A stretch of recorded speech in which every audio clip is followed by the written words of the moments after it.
Hello guys. आज के इस पिता पहचान क्लासेस में फिर मैं लेके आई हूँ आपके कमिंग एग्ज़ाम का कुछ इम्पॉर्टेंट पॉइंट्स पाठ के रूप में। जो आपके इम्पॉर्टेंट चैप्टर्स मैंने आपको लिखा है उसी में आज का यह क्रम है। क्लास 12 बिहार बोर्ड गद्य खंड पाठ 5 रोज, जो सच्चिदानंद हीरानंद वात्स्यायन अज्ञे जी की एक कहानी है।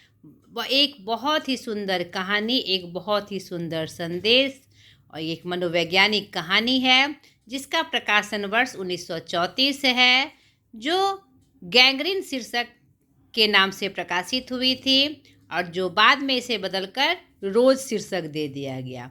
गैंग्रीन क्या होती है? गैंग्रीन एक खतरनाक बीमारी होती है जो जानलेवा होती है और गैंग्रीन में शरीर में रक्त का प्रवाह जो होता है कम हो जाता है, बंद हो जाता है या सुचारू रूप से नहीं होता और ऐसी स्थिति पहुंच जाती है जहां पर शरीर शिथिल पड़ जाता है और सही रूप से सुचारू रूप से काम करना बंद कर देता है।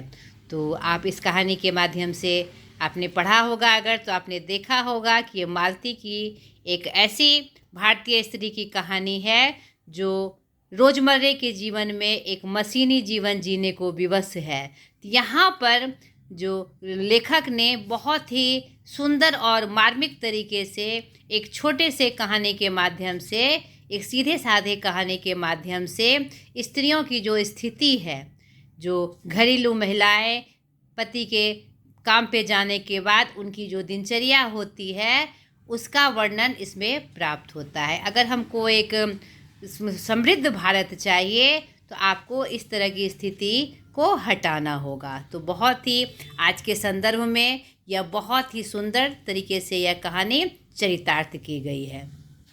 तो इसमें आपको सर्वप्रथम जानना है इस कहानी में इनका लेखक का नाम और ये कौन सी विधा है। तो यह कहानी है, इनका जन्म कब हुआ था, इनका निधन कब हुआ था और जन्म स्थान, ठीक है। कभी कभी इनका मूल निवास भी पूछा जाता है और इनकी जो क्या कहते हैं प्रमुख जो रचनाएं हैं, कृतियां हैं, उनके बारे में आपको जो प्रमुख रूप से प्रकाशित हुई हैं उनके बारे में आपको सरसरी निगाह से एक बार नज़र दौड़ानी है, ठीक है। और ये किस काल के कवि थे यह भी आपको ध्यान में रखना है कि ये हिंदू आधुनिक साहित्य के एक प्रमुख कवि और लेखक थे, ठीक है।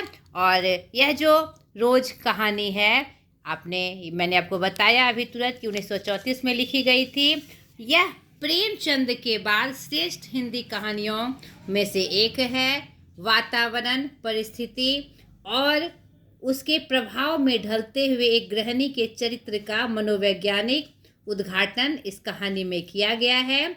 डॉक्टर पति जो इसमें पात्र हैं, मालती के पति जो कि एक डॉक्टर हैं, काम पे चले जाने के बाद सारा समय मालती को घर में एकाकी काटना होता है। उसका दुर्बल, बीमार और चिड़चिड़ा पुत्र हमेशा सोता रहता है, यानी परिस्थिति बस उसकी यह स्थिति हो जाती है।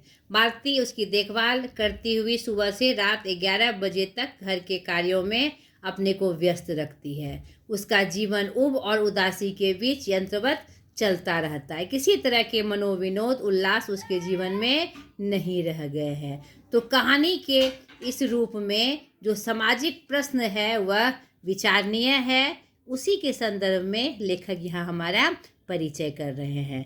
तो सर्वप्रथम आपको ये कहानी पढ़ लेनी है। इस कहानी में जो घटनाएं हो रही है इसके 3 प्रमुख पात्र हैं, ठीक है। मालती का पति, डॉक्टर जो उनके डॉक्टर हैं, और उनका मित्र जो कहानीकार के रूप में यहाँ प्रस्तुत हुए हैं। तो और टीटी जो उनके बच्चे का नाम है। तो यह बात आपको याद रखनी है इस कहानी के जो प्रमुख पात्र हैं उस रूप में। आपको जो पात्र है यहाँ लेखक और मालती, उसका बेटा टीटी और उनके पति माहेश्वर जी, ठीक है। तो आपको वो बातें याद रखनी है।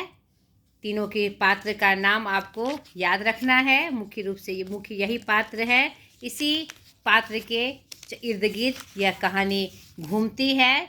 इस कहानी को आप ज़रूर से पढ़ लीजिएगा ताकि उसका घटनाक्रम आपको ध्यान में आ जाए। आप एकदम से इसको नहीं छोड़िएगा, ये इम्पॉर्टेंट चैप्टर है आपका। तो पूरी कहानी शुरू से अंत तक आप देखिएगा कि कैसे यंत्रवंत जीवन जीते हुए सुबह से उसे शाम हो जाती है और उसकी क्या स्थिति होती है और कैसे उदासीन भाव से पति उसकी दिनचर्या को बताते हैं। ठीक है। और इतनी चुलबुली लड़की मालती अपने क्या कहते समय में जब वह विद्यार्थी थी या अपने शादी के पहले वह एक खुशहाल खुशमिजाज लड़की रहती है और हर तरह से क्या कहते हैं हर चीज़ के लिए प्रस्तुत रहने वाली, आकांक्षी, हर चीज़ को समझने वाली और उत्साहित। लेकिन शादी के बाद यह यंत्रवंत जीवन उसे प्राप्त होता है जिससे उसका अस्तित्व ही मिटता चला जाता है। तो इस कहानी ये सीधी सादी कहानी है।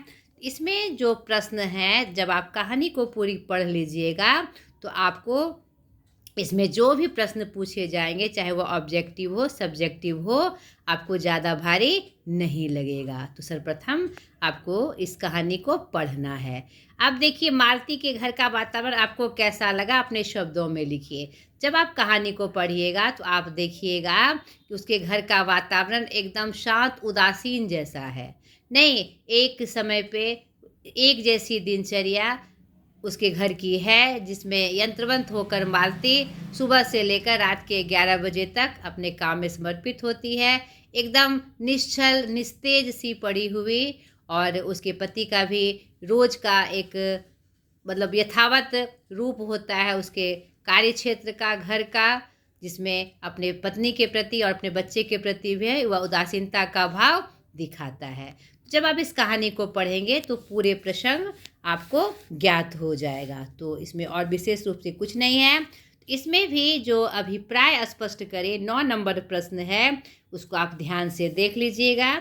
मैंने देखा पवन में चीड़ के वृक्ष गर्मी से सूखकर मटमैले हुए चीड़ में वृक्ष धीरे धीरे गा रहे हैं। कोई राग जो कोमल है किंतु करुण नहीं, अशांतिमय है किंतु उद्वेगमय नहीं। तो यह अपना जो प्रसंग है किस संदर्भ में आया है जब आप कहानी पढ़िएगा तो आपको पता चलेगा कि यह भाव है मालती के प्रति लेखक के द्वारा कि उसके घर की जो स्थिति है इस रूप में दिखाई पड़ती है। या सांकेतिक अर्थ में यहाँ पर पेड़, चीड़, पवन, चीड़ के वृक्ष का सांकेतिक रूप में यहाँ वर्णन प्राप्त है। यह किससे संदर्भित है? मालती के दिनचर्या और उसके घर से संदर्भित है।